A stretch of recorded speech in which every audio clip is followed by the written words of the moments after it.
Shalom, selamat pagi teman-teman. Ya, senang bisa ketemu kalian di tempat ini dan juga di teman-teman yang ada di rumah masing-masing. Saya berharap kita semua dalam keadaan baik, dan bagi teman-teman yang sedang isoman, kita akan tetap doakan supaya cepat sembuh ya. Tuhan yang memberi kekuatan untuk bisa melewati masa-masa ini. Nah, sebelum kita belajar firman Tuhan, saya ingin mengajak kita berdoa. Kita berharap Tuhan yang memberikan kita pencerahan pagi ini, sehingga kita boleh semakin dikuatkan dalam perjalanan hidup ini. Yuk kita satukan hati berdoa ya. Tuhan, terima kasih. Pujian tadi sungguh menguatkan kami bahwa Tuhan adalah jangkar. Tempat kami boleh kuatkan imannya, dan kami bersyukur karena jangkar itu adalah Yesus Kristus. Karena jangkar itu adalah firman-Mu ya Tuhan. Keyakinan kami bukan pada kekuatan kami sebagai manusia. Keyakinan kami juga bukan pada hikmat kami. Kami sadar baik itu kekuatan, hikmat kami, segala sesuatu yang ada dalam dunia ini serba terbatas. Tetapi kalau kami boleh dikuatkan, kalau kami boleh berdiri hingga saat ini, itu semua anugerah dari Tuhan yang dicurahkan bagi kami. Karena itu kami mau bersandar kepada Tuhan, kami mau datang kepada Tuhan untuk sekali lagi menyembah-Mu, untuk sekali lagi mencari tahu apa yang Tuhan lagi mau sampaikan kepada kami. Dan janji apa yang Tuhan mau limpahkan kepada kami di masa-masa seperti ini. Sehingga kami boleh berjalan makin hari makin kuat di dalam Tuhan. Kami mohonkan Tuhan berkati jam ini. Jam di mana Tuhan berbicara kepada hati kami yang terdalam. Mohon pimpinan Roh Kudus untuk menerjemahkan kebenaran ini. Sehingga kami bukan saja mendengar, mengerti, tetapi juga mentaatinya. Berkati kami semua Tuhan, berkati hamba-Mu. Hanya dalam nama Tuhan Yesus kami berdoa. Amin. Mari kita sama-sama ya. Saya ingin membaca sebuah ayat yang mungkin kita cukup familiar dengan ayat ini. Ayat ini di Mazmur 90 ayat 12. Saya akan membacakan satu terjemahan lain ya. Yang terpampang, yang dilihat di teman-teman di layar adalah bahasa Indonesianya. Oke? Nah, tapi saya akan membaca satu terjemahan lain ya, NLT. Dikatakan begini. Kita telah diberikan 70 tahun. Bahkan ada yang hidup sampai 80 tahun. Tetapi ya kan, bahkan tahun-tahun terbaik dalam hidup kita itu dipenuhi dengan sakit ya, dan problem ya, masalah. Tetapi semua itu akan segera lenyap dan kita juga akan melayang pergi. Oke? Jadi teman-teman, kita hari ini mau membahas tentang the pain and suffering ya. Kalau kita bicara the pain and suffering, saya rasa ini ada sesuatu yang relevan, sesuatu yang memang kita alami dalam hidup kita.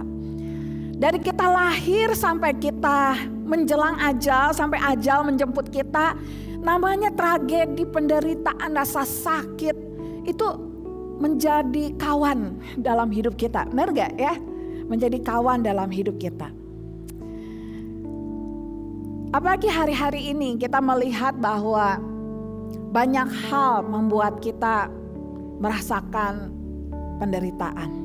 Mungkin secara tidak langsung, tapi kita melihat entah itu sohib kita, entah kita melihat saudara kita, bahkan mungkin kita juga mengalami itu di dalam keluarga. Entah itu karena COVID, entah itu karena sakit penyakit, entah itu karena kecelakaan, entah itu karena banyak hal yang di luar kendali kita itu terjadi, bencana. Bahkan mungkin hari-hari ini kita mendengar bagaimana ada peperangan yang terjadi. Dan orang-orang yang mengalami penderitaan itu, ya kan, merasa bahwa kita tidak pernah meminta namanya penderitaan, masalah, sakit, tragedi itu hadir dalam hidup kita. Benar gak? Mana ada yang kita dalam kewarasan kita mengundang itu semua? Enggak kan? Ya. Tetapi kita melihat bahwa selama kita hidup, namanya sakit penderitaan itu menjadi kawan dalam hidup kita. Tinggal masalahnya adalah bagaimana kita mau meresponi semua ini. Betul gak? Ya, bagaimana kita meresponi semua ini. Ketika kita berhadapan dengan penderitaan, yang bikin nyesek itu ya, yang bikin mengsedih itu ya, yang bikin nyesek itu adalah seringkali kita tidak punya jawaban. Kita tidak punya jawaban kenapa kita mengalaminya. Sebenarnya apa tujuan dari penderitaan ini? Mengapa Tuhan mengizinkan itu terjadi? Tapi teman-teman perhatikan beberapa kebenaran penting ini yang saya ingin kita highlight. Yang pertama adalah Tuhan tidak pernah, ya kan, Tuhan itu bukan pencipta kejahatan dan Tuhan tidak menciptakan penderitaan. Itu clear dulu. Ya, Tuhan tidak menciptakan kejahatan dan Tuhan tidak menciptakan penderitaan. Loh kalau gitu, wah dari mana penderitaan? Penderitaan itu hadir ketika kita di dalam kehendak bebas kita. Manusia jatuh dalam dosa. Oke. Kemudian highlight yang kedua adalah kita akui bahwa penderitaan itu bukan hal yang baik.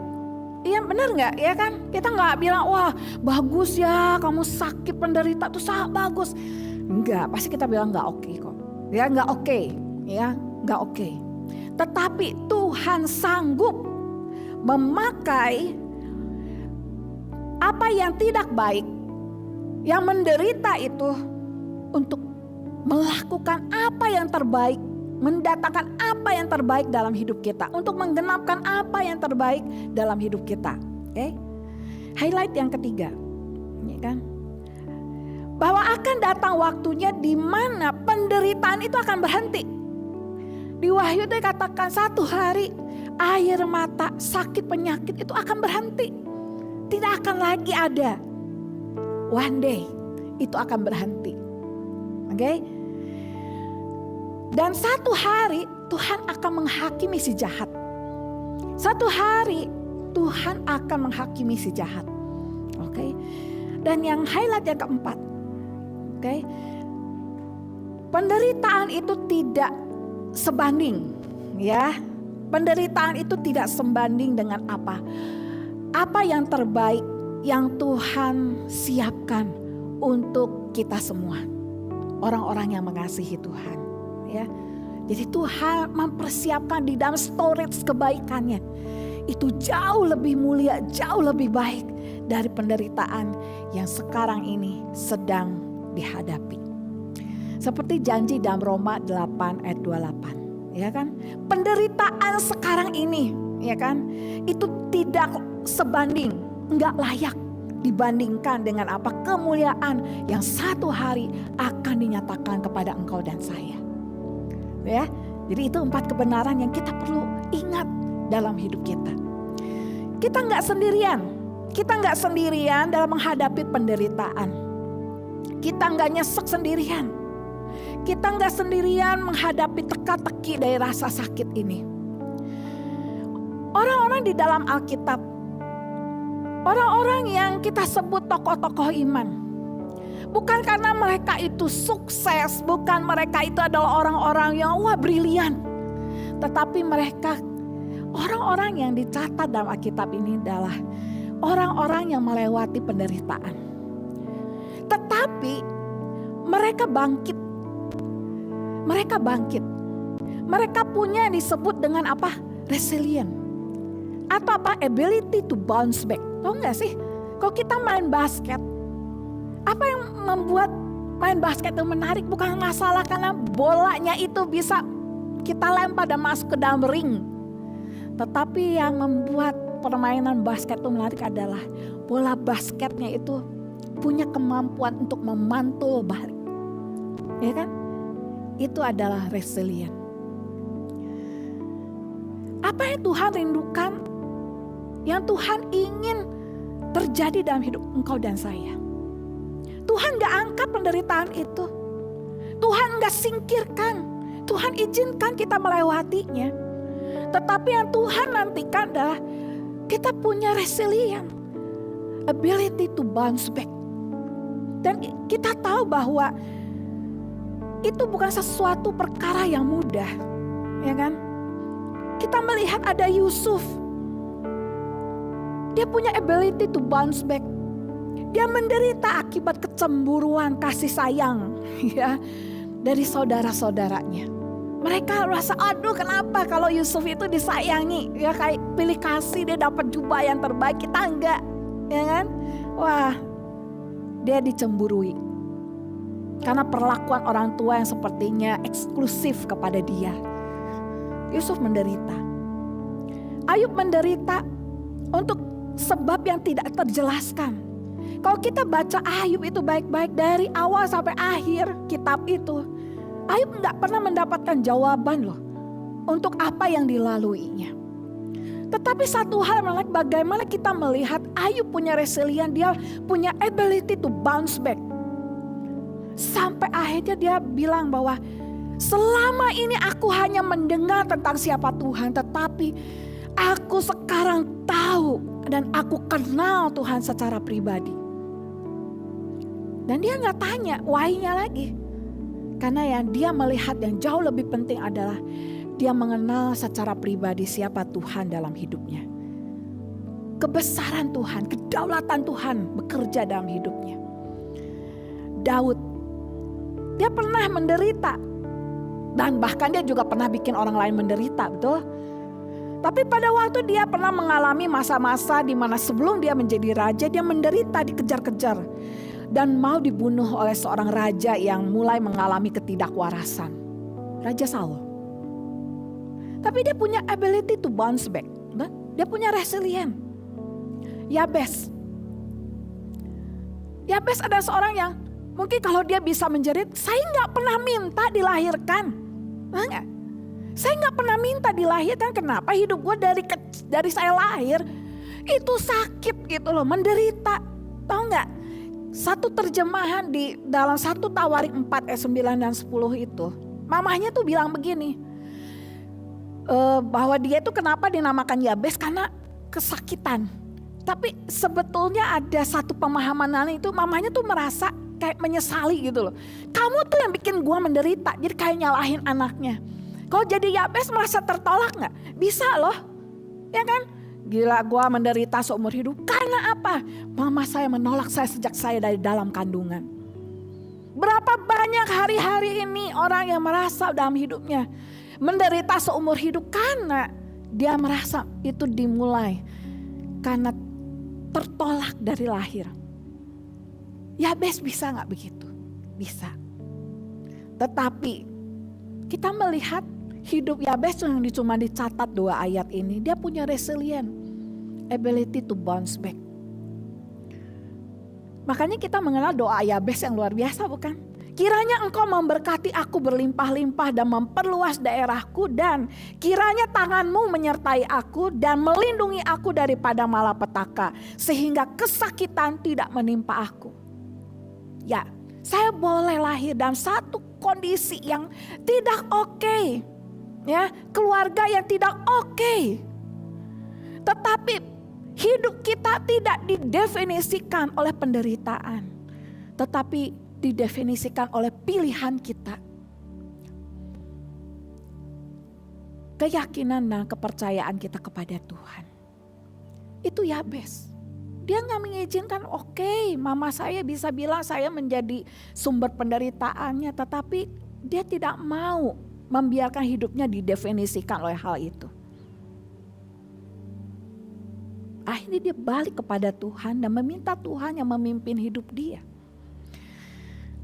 Para pengikut Kristus yang mula-mula menderita, ya bukan bahkan sampai hari-hari ini pun ada yang menderita karena imannya, ya kan? Karena iman percaya kepada Kristus itu ada sesuatu yang kita bawa. Ketika kita bilang kita orang percaya, kita pengikut Kristus, kita ready loh, harus siap menderita karena iman percaya kita.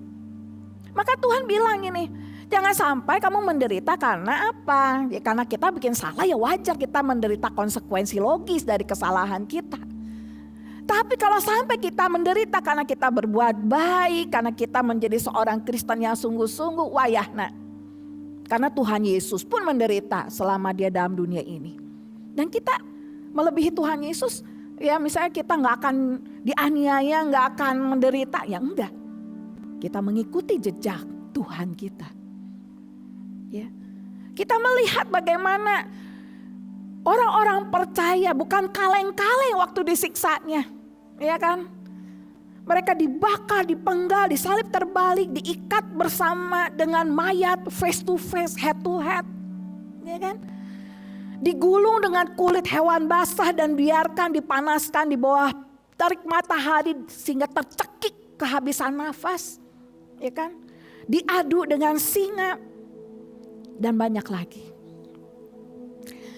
Dunia ini juga banyak menderita. Karena perang, karena terorisme, karena kecerobohan manusia, karena ekosistem yang rusak, ya kan?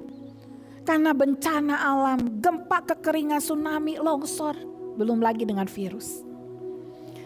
Teman-teman yang kasih dalam Tuhan, kita nggak sendirian dalam menghadapi penderitaan, tetapi kita belajar satu hal dari setiap penderitaan ini, maupun kita melihat orang-orang yang telah terlebih dahulu menjalani itu semua, yaitu apa?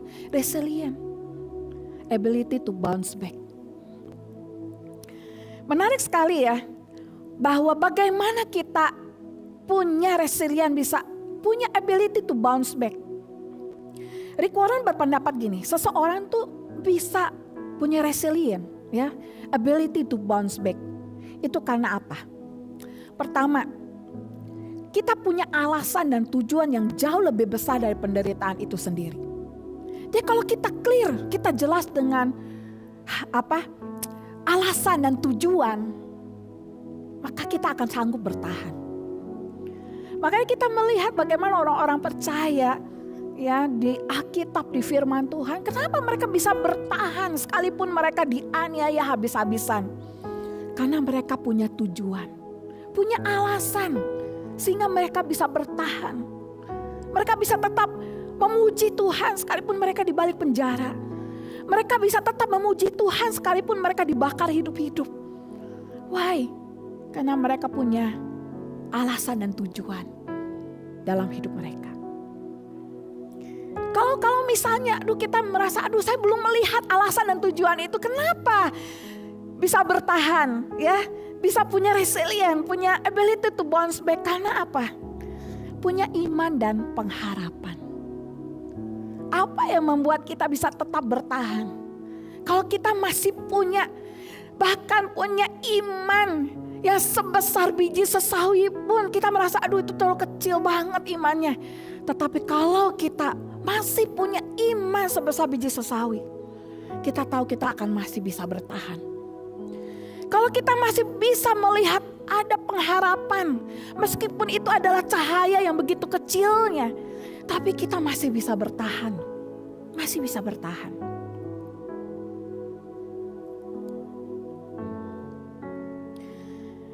Kenapa kita bisa bertahan menghadapi penderitaan?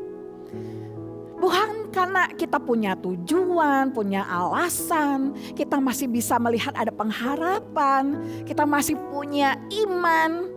Tetapi karena apa? Karena kita ditopang oleh anugerah Tuhan, oleh kekuatan dari Tuhan. Ketika kita merasa Tuhan, saya mau give up, kita mau give up, kita udah rasa gak sanggup lagi. Berapa banyak dari kita yang merasa pernah punya pikiran udah mau bunuh diri karena merasa tidak sanggup lagi untuk bertahan. Selain kita datang kepada Tuhan dan kita minta Tuhan tolong, Tuhan memberikan anugerah, kekuatan buat kita menanggung itu semua. Teman-teman yang kasih dalam Tuhan, don't waste your pain ya. Jangan biarkan kita menderita sia-sia. Oke? Iya. Jadi ketika kita bahas tentang pain and suffering ini, Cuma satu, kita jangan menderita sia-sia. Jangan menderita sia-sia. Kalian tahu bahwa sebuah kerang atau tiram, kenapa dia bisa menghasilkan mutiara yang cantik, mutiara yang indah?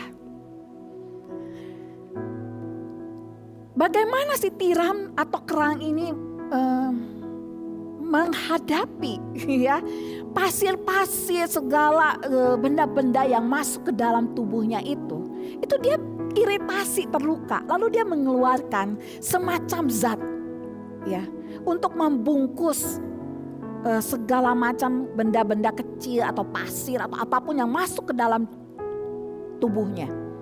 Waktu kemudian bungkus, akhirnya menjadi mutiara.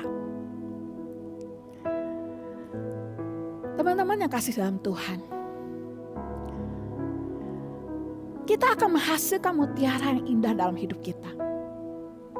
Asalkan kita punya sebuah kejelasan di sini. Jangan menderita sia-sia. Jangan biarkan penderitaan itu hanya membuat kita menjadi orang yang bitter. Enggak, Tuhan ingin menjadikan kita orang yang lebih better, lebih baik. Ya. Lalu bagaimana kita menjadi orang yang akhirnya muncul, punya resiliensi, ya kan? Menjadi mutiara yang indah di mata Tuhan. Karena kita memproses rasa sakit dan penderitaan ini. Yang pertama, ya, saya ambil ini, ya kan, dari Rick Warren. Dia berikan 5 hal. Pertama, use pain to draw closer to God and trust Him more. Ya, pakai penderitaan ini membawa kita lebih dekat lagi kepada Tuhan. Dan percayai dia lebih lagi. Pada saat kita menderita ada 2 pilihan. Kita bisa berlari kepada Tuhan atau kita berlari menjauhi Tuhan. Kita pilihannya yang mana? Ada banyak orang yang mungkin berlari menjauhi Tuhan karena kecewa, marah kepada Tuhan. Satu ketika ada seorang yang bernama Ted Turner ya. Dia seorang, sebetulnya dia seorang yang luar biasa bilioner. Ya, bilioner. Tetapi ada satu pengalaman dalam hidup dia membuat dia itu bitter. Dan dia kecewa kepada Tuhan, dia itu lari menjauhi Tuhan. Padahal dia lahir dari keluarga orang Kristen. Ya kan? Dia bilang, saya berkali-kali namanya ikut itu ya, bertobat gitu, percaya kepada Tuhan, berkali-kali saya jalani itu. Tetapi ada satu titik di mana dia itu kecewa sekali kepada Tuhan. Ya. Dia merasa bahwa dia kehilangan imannya ketika dia berumur udah gede ya, udah gede, dan dia melihat adiknya yang berusia 20 tahun, adik perempuannya itu sakit lupus dan meninggal dunia karena sakit. Dia bilang, saya kecewa kepada Tuhan, ya kan?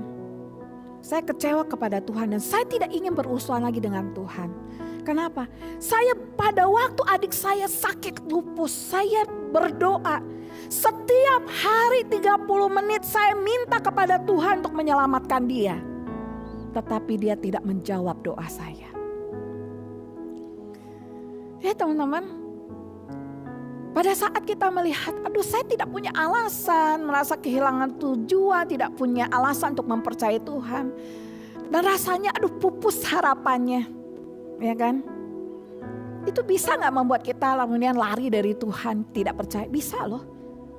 Makanya tadi saya bilang, apa yang membuat kita bisa kembali berlari kepada Tuhan?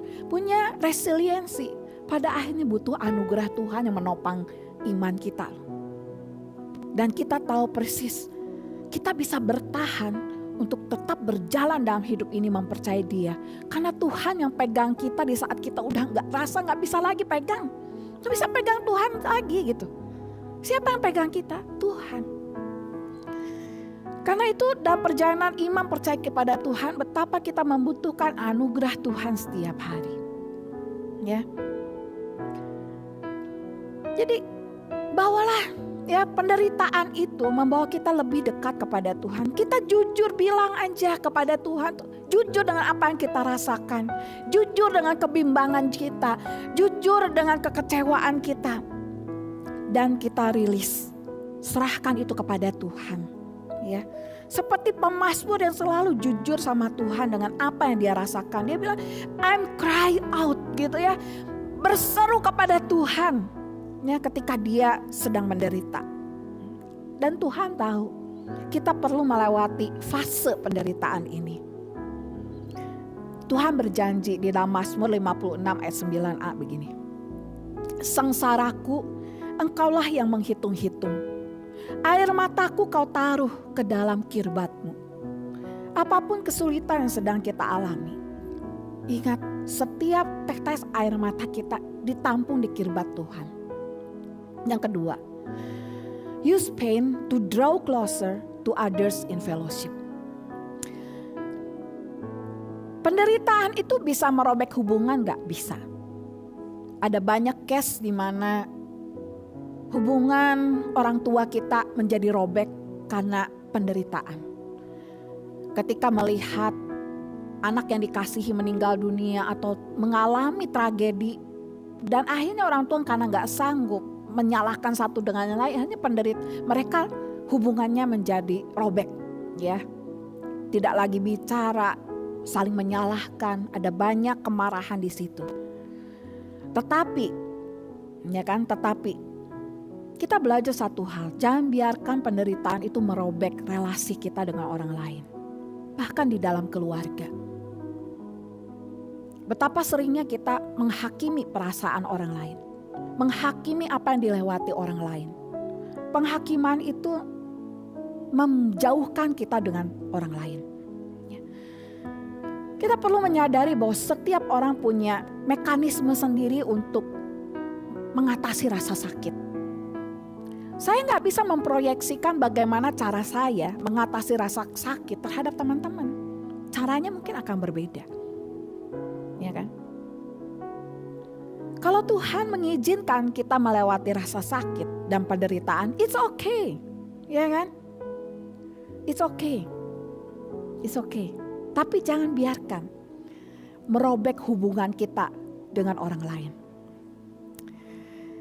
Beberapa waktu lalu kita pernah baca ya, ada yang lagi rame gitu kan. Ada anak muda yang kuliah, baru masuk kuliah 6 bulan. Wah, menderita ya.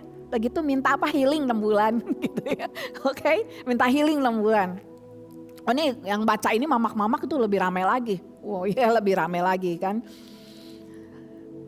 Satu sisi mungkin wah ini gimana sih, ada yang sampai munculin namanya istilahnya generasi strawberry. Tapi saya merasa bahwa oke, satu hal ya kan. Tapi saya tidak bisa melihat ini sebagai generalisasi ya, bahwa disamaratakan semua begitu. Saya tetap melihat banyak generasi ini yang luar biasa, yang bisa bertahan melewati segala kesulitan dan tantangan. Oke. Ya ini case khusus ya, case khusus bagaimana kuliah berat minta healing 6 bulan ya. Kalau saya jadi mamahnya, saya gak kasih uang jajan 6 bulan itu, oke?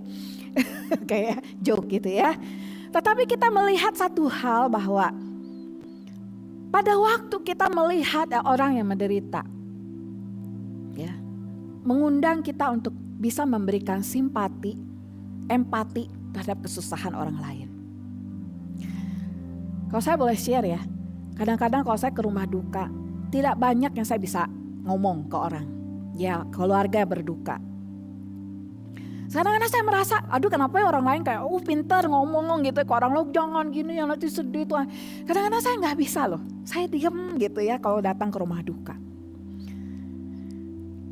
Cuma saya belajar satu hal, apa yang disebut dengan the ministry of presence. Jadi pelayanan kehadiran. Dikatakan begini, semakin dalam rasa sakit yang dialami seseorang, maka semakin sedikit kata-kata yang perlu kita gunakan. Saya menyadari satu hal, saya tidak lagi menjadi jealous dengan orang yang banyak kata-kata. Tetapi saya belajar untuk di dalam kediaman, saya belajar untuk mengembangkan rasa simpati dan empati itu. Ketika saya diam di rumah duka, melihat ada keluarga yang menangis. Saya mencoba untuk merasakan apa yang mereka rasakan. Berdoa untuk mereka. Jadi teman-teman yang kasih dalam Tuhan, bagaimana penderitaan kita pakai untuk membuat kita lebih dekat satu sama lain. Lebih dekat dengan keluarga kita. Lebih dekat dengan komsel kita. Membuat kita lebih peduli, lebih care. Yang ketiga, use pain to grow deeper like Jesus. Pakai penderitaan itu untuk kita itu belajar bertumbuh. Belajar bertumbuh. Kita itu diproses. Kita itu dibentuk. Sakit gak? Ya sakit. Gak ada yang namanya dibentuk itu nyaman. Semuanya nyaman. Gak enak. Ya. Tetapi pada waktu Tuhan mengizinkan kita menghadapi rasa sakit dan penderitaan itu adalah sebuah kesempatan di tangan Tuhan untuk membuat kita menghasilkan apa? Virtue, kebajikan dalam diri kita. Menghasilkan apa? Karakter, buah-buah roh dalam hidup kita. Menarik sekali dikatakan gini, bagaimana Tuhan itu memproses kita ya supaya kita menghasilkan buah roh dalam hidup kita ya. Kasih, damai, ya kan, sukacita, ya kan. Dikatakan gini, Tuhan akan menempatkan kita persis di situasi yang berseberangan, ya. Jadi kalau kita misalnya bilang gini, Tuhan minta sabar, itu doanya dijawab paling cepat, kan ya. Langsung dikasih situasi yang paling bikin kesel, bikin kita iritasi. Waktu kita minta supaya kita lebih memiliki kasih kepada orang lain, kita dikirimin orang-orang yang sulit untuk dikasihi. Pada waktu kita minta pengendalian diri, Tuhan izinkan kita berada di situasi yang bikin kita bisa meledak. Rasanya kesel gitu ya. Tapi Tuhan ya izinkan itu untuk kita memproses apa yang namanya pengendalian diri. So teman-teman, ketika Tuhan menaruh kita dalam situasi yang sulit, sukar, kita merasa menderita. Memang akhirnya kita perlu datang sama Tuhan. Tuhan mau saya apa? Bagaimana saya menyikapi ini semua? Tuhan lagi mau proses saya apa? Tuhan mau bentuk saya apa? Tuhan berikan saya pimpinan untuk melewati itu. Ya kan? Jadi jangan menderita sia-sia, tidak menjadikan kita orang yang lebih baik. Ya.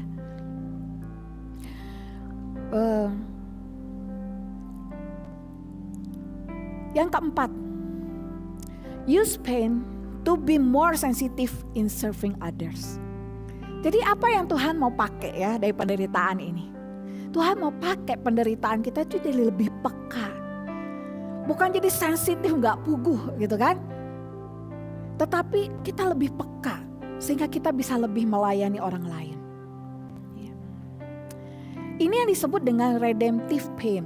Redemptive pain. Jadi satu penderitaan yang kita rilis, kita serahkan kepada Tuhan untuk Tuhan jamah, Tuhan kuduskan, untuk Tuhan ubahkan, supaya itu bisa dipakai untuk apa? Melayani orang lain.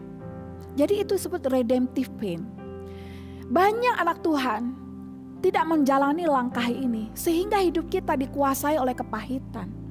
Sehingga hidup kita itu dikuasai oleh banyak kemarahan, oleh kekecewaan. Semua tersimpan di sini. Tetapi Tuhan ingin kita rilis itu ke tangan Tuhan. Biar Tuhan olah, Tuhan kuduskan, Tuhan jamah menjadi redemptive pain. Ini yang dilakukan oleh Tuhan Yesus bukan? Di kayu salib.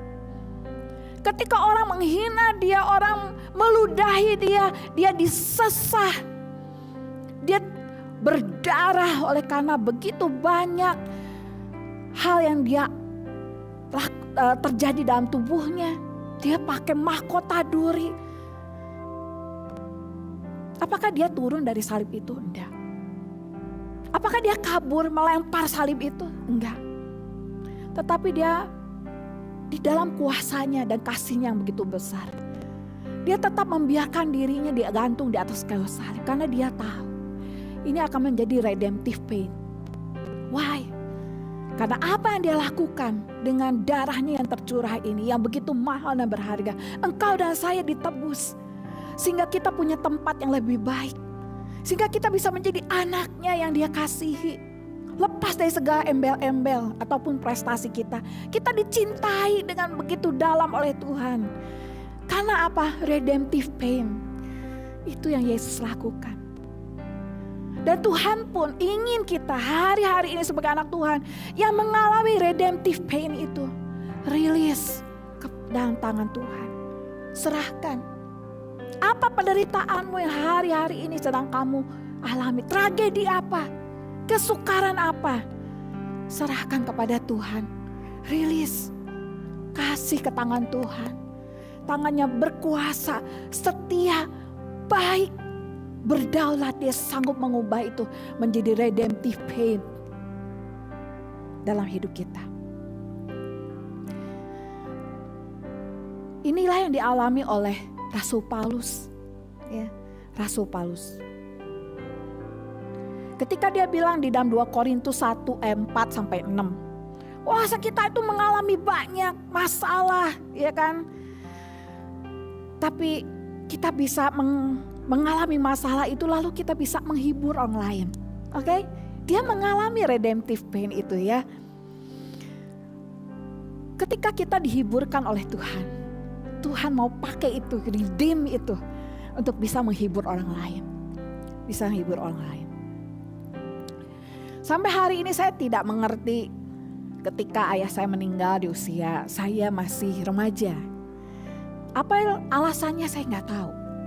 Tetapi satu hal yang saya pelajari dalam hidup ini. Sehingga Tuhan mengizinkan saya bisa mengerti ketika orang lain mengalami kehilangan ayah, kehilangan orang tua. Saya tidak akan banyak bicara tapi saya mengerti. Merasakan kehilangan itu. Ketika Tuhan izinkan saya lahir dan keluarga yang tidak harmonis. Saya dulu akan marah sama Tuhan. Tetapi ketika saya sudah ditebus oleh Tuhan. Dan saya release it kepada Tuhan. Satu hal saya mengerti. Apa yang dilewati oleh teman-teman yang dalam situasi dalam keluarga yang tidak harmonis. It's okay. Yeah. Apakah situasi ini mendefinisikan siapa saya? Enggak. Why? Karena saya tahu cinta Tuhan jauh lebih besar dari segala penderitaan ini. Dan saya bersyukur punya Tuhan Yesus. Yang kelima, use pain to witness to the world. Tuhan mau agar kita memakai penderitaan itu menjadi sebuah kesaksian hidup kepada dunia. Satu kali Henry Nouwen itu dia sedih, ya. Dia tulis dalam bukunya In Memoriam karena mamahnya meninggal dunia. Wah, dia sedih, ya kan. Kemudian seorang temannya itu tanya kepada dia, Nouwen, kenapa kamu melakukan ini? Ya, kalau kamu kok cerita, kamu share kepada dunia gitu, kepada publik gitu kan, tentang pergumulan kamu gitu. Lalu Nouwen itu menjawab begini, karena saya selalu berusaha membawa pergumulan pribadi saya ini, karena saya mau ini semua dipakai untuk membantu orang lain. Teman-teman yang kasih dalam Tuhan, ya, apa yang paling mengesankan dunia ini? Mengesankan orang-orang yang gak percaya Tuhan. Bukan karena harta kita. Ada banyak orang di luar yang bukan percaya, yang jauh lebih berharta dari kita, benar ya? Bukan karena kita pintarnya. Banyak orang di luar yang jauh lebih pintar, ya kan? Banyak orang hebat di luar sana, ya, banyak yang jauh lebih baik dari kita. Tetapi apa yang paling mengesankan? Ketika melihat orang percaya yang tetap setia kepada Tuhan, yang tidak berpaling kepada Tuhan, yang tidak mengutuki Tuhan, yang kita tetap faithful sekalipun kita melewati penderitaan, masa-masa yang sukar. Itu yang dilihat dunia, itu yang dilihat orang-orang gak percaya. Itu yang mereka lihat ketika orang percaya, mula-mula mereka dianiaya, mereka disiksa luar biasa. Tapi mereka melihat Kenapa mereka tidak pernah menyangkal Tuhan? Mereka tidak mengutuki Tuhan. Mereka tidak marah kepada Tuhan. Mereka tetap menyembah Tuhan. Mereka tetap faithful. Why? Dan akhirnya mereka cari tahu.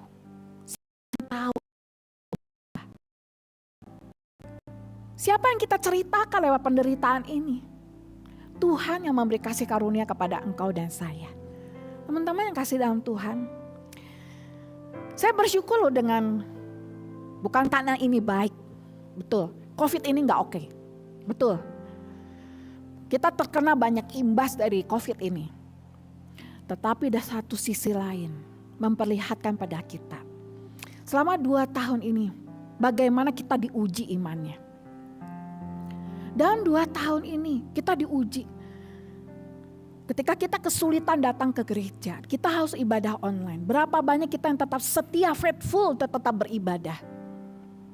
Ada banyak anak Tuhan. Hanya karena kesulitan seperti ini, kita nggak mencucurkan darah. Kita nggak disiksa, kita nggak dianiaya. 2 tahun nggak ibadah. 2 tahun nggak komsel. Oh males lah, mager, rebahan. Saya bilang, faithful.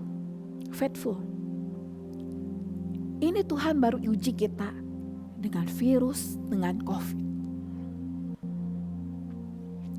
Di mana engkau dan saya di masa-masa sukar ini? Apa kita tetap faithful kepada Tuhan? Kita mau bersaksi apa tentang iman kita? Kita rasa Tuhan kita speechless, kita gak pintar ngomong.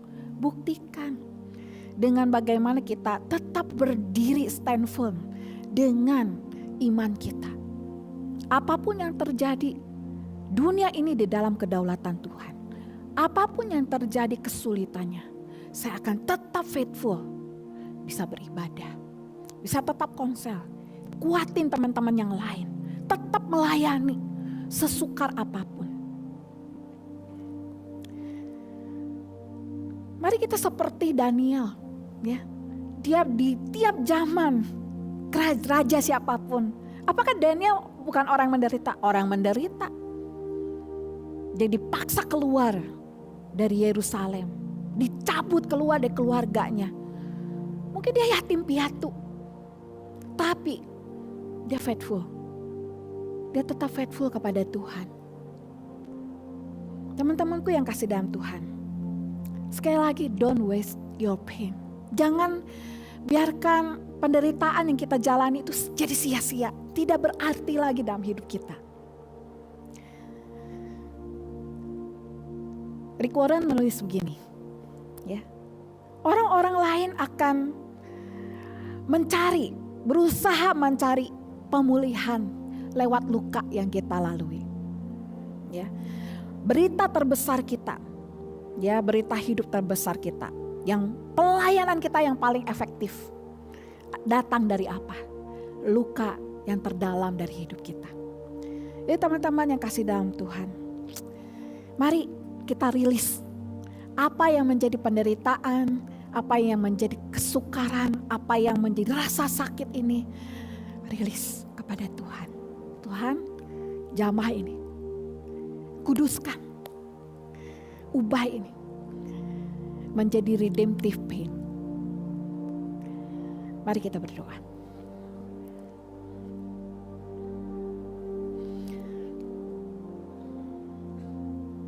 Saya undang kita bangkit berdiri.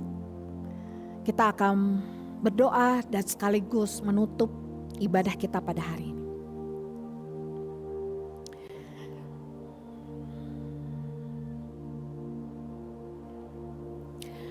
Bapa dalam kerajaan surga, Tuhan, saya mau menyerahkan diri kami ke dalam tangan-Mu. Mungkin di antara kami ada yang sedang mengalami masalah, merasakan tragedi,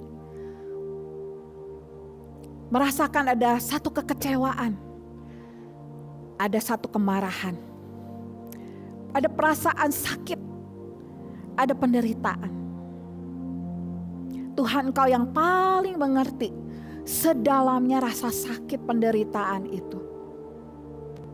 karena Engkau mengenal masing-masing kami. Kami mau bawa itu semuanya, kami mau rilis kepada Tuhan. Karena kami percaya, kami beriman bahwa Tuhan akan jamah, Tuhan akan pulihkan itu. Dan Tuhan akan menjadikannya satu redemptive pain dalam hidup kami. Kami menyadari Tuhan, ini bukan perkara yang mudah. Tetapi satu hal Tuhan, kami percaya kasih karunia, anugerah Tuhan yang limpah itu, yang menopang kami, yang memberikan kami kesanggupan. Oh, terima kasih Tuhan, karena kami boleh dikasihi oleh Tuhan sedemikian rupa. Tuhan tidak pernah menghakimi kami. Tuhan tidak pernah mengecilkan apa yang kami lalui. Terima kasih banyak Tuhan, karena kami boleh dipegang oleh Tuhan, Allah yang berdaulat, Allah yang besar, Allah yang begitu peduli kepada kami. Saya serahkan Tuhan diri kami ke dalam tangan. Dan kami mau ingat Tuhan, kami ingin bersyafaat, berdoa buat teman-teman kami yang sedang sakit, yang sedang mengalami isoman. Kami mau berdoa untuk kesembuhan, untuk pemulihan mereka. Curahkan Tuhan, agar Engkau yang menyembuhkan mereka dengan kuasa-Mu yang ajaib. Dan kami mau berdoa Tuhan, untuk teman-teman kami yang sedang jauh dari Engkau, yang sedang berlari menjauh dari-Mu. Tuhan, tarik mereka untuk mendekat kembali. Karena kami percaya Tuhan, Roh Kudus Tuhan yang sedang mencari mereka, melawat mereka kembali. Dan kami mau berdoa Tuhan buat teman-teman yang sedang putus asa, yang sedang berkeinginan bunuh diri. Dalam nama Tuhan Yesus kami patahkan keinginan itu. Engkau gantikan Tuhan dengan damai sejahtera yang melampaui akal pemikiran. Engkau gantikan Tuhan dengan hati yang dicurahkan dengan kasih-Mu yang limpah. Sehingga mereka boleh merasakan mereka adalah biji mata di hadapan Engkau. Oh Tuhan, kami mau berdoa untuk mereka yang merasakan tertolak. Entah oleh keluarga, entah oleh sahabat, karena lingkungan. Tuhan, kami percaya Engkau yang menerima mereka apa adanya. Dan berdoa Tuhan untuk dunia ini, untuk Ukraina, untuk Soviet. Pulihkan Tuhan. Begitu banyak keluarga, anak-anak, orang-orang yang sedang kesusahan di sana. Oh Tuhan, berikan kasih setia-Mu kepada mereka. Kami serahkan dunia ini ke dalam tangan. Kami percaya Engkau berdaulat ya Tuhan. Kasihani kami. Kami mau buka hati untuk menerima berkat yang daripada-Mu Tuhan. Tuhan memberkati Engkau dan melindungi Engkau. Tuhan menyinari Engkau dengan wajah-Nya dan memberi Engkau kasih karunia. Tuhan menghadapkan wajah-Nya kepadamu dan memberi Engkau damai sejahtera. Amin.